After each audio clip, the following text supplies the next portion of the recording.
Hello and welcome to another episode of Haunted HTX Podcast. I'm your host, Zach. Remember, if you have a story you'd like to share on the podcast, please email me at hauntedhtx@gmail.com. I don't have any announcements this week, so let's jump in. Our first story tonight comes from TriCoMazer. My paranormal life, I seek guidance. Since I was a child, now 23, male, I saw entities around me that shouldn't be there. I remember some instances where an angry-looking female ghost-like creature was standing beside my bed, but my parents recalled situations where I said I saw things in the house when I was awake as well. I have no memories of these awake encounters. I do remember being afraid to go into certain rooms growing up. I never really knew why. Even to this day, some rooms in the house I grew up in feel uncanny. The encounters seem to occur more often at certain locations, though I feel like lately it's been following me everywhere. The encounters stopped throughout puberty, but started again around the age of 18. Back then, being the empiricist I was, I figured it was something along the lines of sleep paralysis. But lately, things have changed my mind, and I'm starting to believe that these might be paranormal experiences. I'm quite sure that whatever I'm experiencing isn't sleep paralysis. The entities I see are detailed. They usually move, sometimes talk to me, and I can always move freely. They usually happen after waking up in the middle of the night, but sometimes in the daytime too. The entities often vary in appearance, but are exclusively humanoid. One time, a slender figure was next to my bed on the floor. Its bones were almost popping out of its skin, and it was furiously digging on my hardwood floor with its long nails. I live on the third floor in an apartment, so I have no clue why it would dig there. I sprang up and started aggressively yelling at it. I turned around to turn the lights back on. When I looked back, it had disappeared. It looked quite similar to the Sandman when you Google the creepypasta and look at images. Scary. It also reminded me a bit of Gollum. Another example happened a few months ago. I was on vacation and sleeping on the ground floor. I saw a gargoyle-like creature outside looking at me through my window. I figured it was just my imagination and went back to sleep. When I woke up later, the same creature was sitting in a crouched position on a small wardrobe right in front of my bed. Instead of aggressively reacting to it like I normally do, I decided to focus on my breathing to see what would happen. It started talking to me in a language I had never heard before. It sounded similar to what I imagine ancient Latin sounds like, but I can't say for sure. The weird thing is, I could understand every word it was telling me. I have since forgotten what it told me, but I remember the feeling all too well. I feel like it was inviting me for something and trying to calm me down, which was very counterintuitive considering the way the creature looked. I decided to sleep in a different room in the house for the rest of the week and had no encounters, but felt a presence whenever I walked into that room. Now, you might tell me I was hallucinating, and I would absolutely believe you if it wasn't for the information I uncovered in the last couple of months. I was dating a girl at the time, and after falling asleep together in my bed, I woke up in the dead of night, and out of the corner of my eye, I saw a shadowy entity in front of my closet. It looked like it wore a detective hat and a long coat, similar to the Incognito Man. It instantly vanished when I looked at it. I sat up, my breathing was heavy, and the girl next to me told me that it was okay and that I should go back to sleep. Without telling her what I saw, I did, and woke up the next morning. At the breakfast table, she told me that something was looking at her for a couple of minutes just before I woke up that night. According to her, it was a shadowy figure that looked like the Incognito Man, and it was standing right before my closet, just floating and staring. An almost exact description of what I saw. I never told her what I saw before that moment. It freaked me out. This was proof that what I was seeing was more than a figment of my imagination. She told me that she didn't want to tell me at night because she didn't want to scare me as I needed my sleep. I was very busy at the time. Afterward, she told me that she regularly saw me wake up and yell out that there was some shadow around me or that there was someone coming for me, often while physically flailing around or jumping out of bed to attack or look for an intruder. I have no recollection of this whatsoever. I have had many occasions where a girl would sleep over at night and randomly left in the middle of the night and disappeared from my life, even though we had the greatest time. I think I finally know why. This was the first time another person saw the same entity as me, and it freaked me the fuck out. I decided to ask my parents whether they knew more about this. My father admitted that his side of the family was known for having had paranormal encounters and even having these spiritual healing powers. At first, I was skeptical, but he told me about seeing and hearing things at certain places we stayed over during the holidays. Those were the exact locations where I had an increase of strange encounters. More proof that I'm not the only one having these encounters, even though me and my father never had a real-time experience together. I tried to find out more about these strange healing powers and entities, so I talked to my grandma's sister, as my grandmother unfortunately passed away a few years ago. The lady I talked to used to be a clinical psychologist and is now retired. Her explanation included spirituality, otherworldly energies, an afterlife, and an ability to heal through energy, though this drained her so she wouldn't use it often. Instead, she would use scientific-based therapy to help clients. That's a contrast I found interesting. I had never spoken to her, but I felt a strong connection with her instantly, and she was absolutely convinced that what she was saying was the truth. She even invited me to join this weird spiritual group that, according to her, had existed since ancient times. It felt a bit like a cult, so I politely declined. Now, this all sounds great, but she's not seeing any scary detailed figures in the dead of night, but rather floating matter of some sort of divine energy. I've not told her about the detailed entities. Perhaps I should. The sightings have been getting worse and I'm losing sleep over it. I'm quite anxious and I'm wondering whether anyone knows what might be going on and if I should be worried. I'm open to discussion and suggestions. If not, I hope you had a good read and enjoyed my personal story. This story comes from Rockmashane. Confusing, terrifying shadow being encounter. I had something crazy happen to me not too long ago. I decided I would like to share it because I think all of you would have a unique perspective. This experience happened around the middle of June 2020 and is one of the craziest things to ever happen to me. I am not one to go looking for the paranormal. I do find it interesting and listen to a few podcasts like Mysterious Universe, The Grammarica Show, and others. But it's not something I want to invite into my life.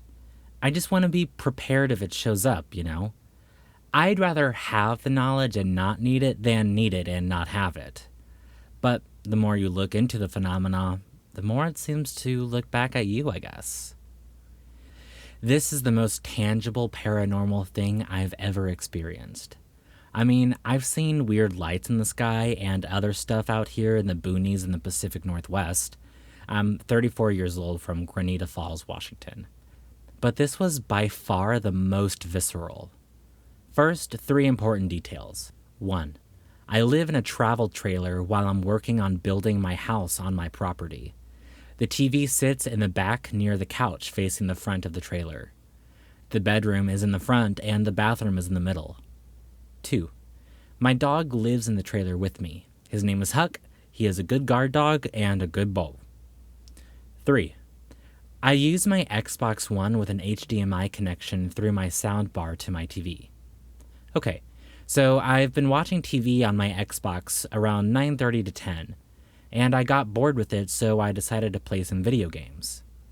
I opened one up and let it get to the loading screen, which is almost all white. I don't have any lights on in my trailer because I could see by the light of the TV. While the game was loading, I went into the bathroom to take a leak. I'm standing there in the dark, and I can still see because the light from the TV is reflecting off of the mirror in the bathroom. As I'm standing there using the bathroom, I can see my shadow in the reflection of the varnish on the cabinets above my toilet. And there is a horizontal white line kind of starburst pattern where the TV is reflecting as well. As I watch, the horizontal white lines disappear like someone was standing behind me. I can feel someone or something right there. It's not even 2 feet behind me. Every single hair on my body was on end. I was absolutely terrified. I didn't sense malice or ill intent. I just sensed power. Extreme power. It felt like when you are somewhere and you see someone and you just somehow know not to mess with that person. That's the vibe I got. This felt powerful to the point where I knew that it could take me out. So, without turning around, I asked, "Who or what are you and what do you want?" I heard nothing back. Just the presence there not moving. I had finished using the bathroom and had put myself back in my pants by then, but hadn't turned around. In my head, I was thinking, if this is how I go, I want to at least see it coming. I'm going to face it.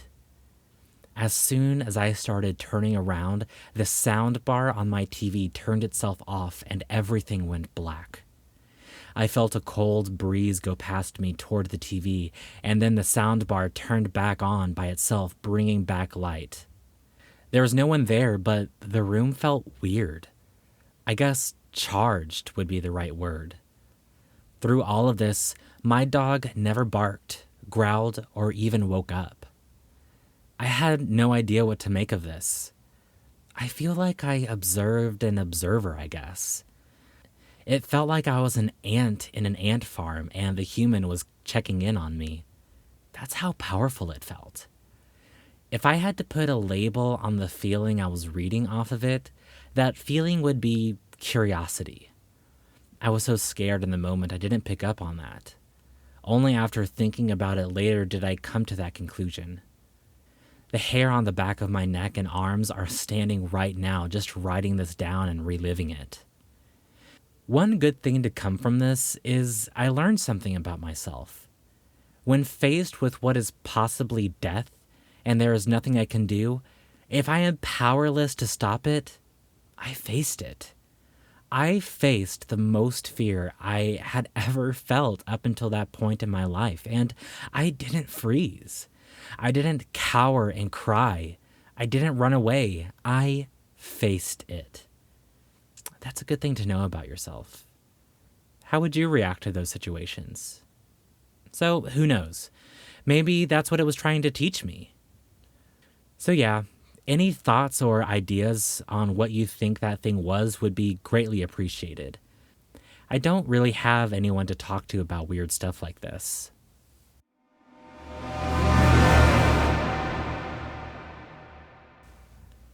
This story comes from Garland, 1988. Who is the Hat Man? Is it who I saw? Story of a shadow person. I have had many paranormal experiences. I was a very sensitive child and teen. It wasn't abnormal for me to see things, be visited in dreams, and have intuitive experiences. When I was probably 9 or so, I was staying at my aunt's house. It's an old farmhouse in the middle of rural Minnesota. I was trying to sleep when I looked in the doorway and saw a figure standing in it. It appeared to be in the shape of a person and was darker than the darkness around it, which is pretty dark because out in the country there was no light. It stood as tall as the doorway and appeared to have a hat on. I remember feeling that whatever it was staring at me. I stared back in disbelief for a bit, and then threw my head under the covers and kept saying to myself, "I'm too young to die. I'm too young to die." Sounds dramatic, but I was so freaked out. I peeked my head back out, but it was still there, staring at me.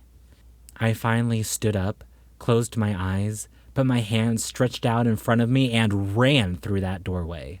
I ran downstairs to my aunt and uncle's room and then told them what I saw and asked to sleep on the couch. The next morning at breakfast, I talked about what I saw and my aunt made fun of me. They are deeply religious, so anything that sounds like ghosts they wanted nothing to do with or didn't believe. My cousins just sat there and didn't say a word. I never saw this figure again, although I have seen other shadow people. It was never while in sleep paralysis. I've only ever experienced sleep paralysis once in my life and actually had a really cool experience, not negative at all. Whenever I look up information about the Shadow Man, it's always people who are in sleep paralysis, though. Also, from what I've read, there is someone called the Shadow Man, or Hat Man, who wears a hat and is said to be a bad omen if you see it. I don't recall anything bad happening around the age of 9, though. Is there anyone else who can relate to me and say they saw a shadow person with no paralysis, or the Shadow Man? What was your experience? What does this mean?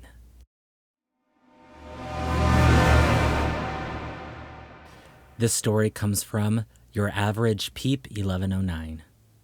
Some background context. 6-7 years ago, my family had a family reunion and my cousins decided to rent a beach house because why not? When my family and all my cousins arrived at the beach house, we all unpacked our stuff and I went upstairs because that's where all my cousins were. There were about 5 of us in the room from what I remember. I guess you can say that we were the youngest cousins at the time. I was 10 and the youngest in that room was 4.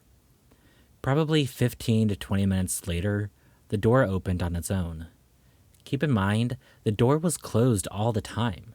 There was absolutely no wind, and we were the only ones upstairs. I got up and closed the door, not questioning anything, and then continued to play with my cousins. The door opened again a few more times. The 6th time it happened, I opened the door, and I don't know what I was expecting, but I was pretty stupid when I was 10. I whispered, "If you are angry, grab my hand." Then I stuck out my arm. Believe it or not, I felt a tug. I was a little spooked, so I just closed the door again and continued playing. It didn't open again. Around 7 p.m., my uncle came out of the bathroom and asked, "Was there any wind?" Because the fucking mirror was swaying. We all looked at each other. We told him that there was no wind and we just shook it off. When we all went to bed, I woke up around 1 in the morning. I looked out the window and there was a shadow figure. Everyone was asleep. I blinked and it wasn't there anymore. I turned back and my brother, he was only 1 at the time, was sitting up and looking at the stars. I was trying to see what he was looking at, and I saw the same shadow figure looking at him. I pulled my brother down into the bed and made him face me. We both fell asleep afterward. We woke up and I told everyone. They were all in shock. Then my mother asked, "Wait, was everyone sleeping? Because I heard people playing mahjong around that time." I told her nobody was up. We decided to leave a day early because we were all a little spooked. But before we left, one of my older cousins, he's a psychic medium, was drawn to this one place as if someone was telling him to go there. He went to the house and asked everyone for a shovel. I don't remember how he got the shovel, but I followed him and saw him dig by this area of the house. What he dug up was a grave. If I had to assume, the house was built over an old graveyard. We covered it with leaves, coconuts, and flowers. We left afterward. But still, I think something followed me home from that.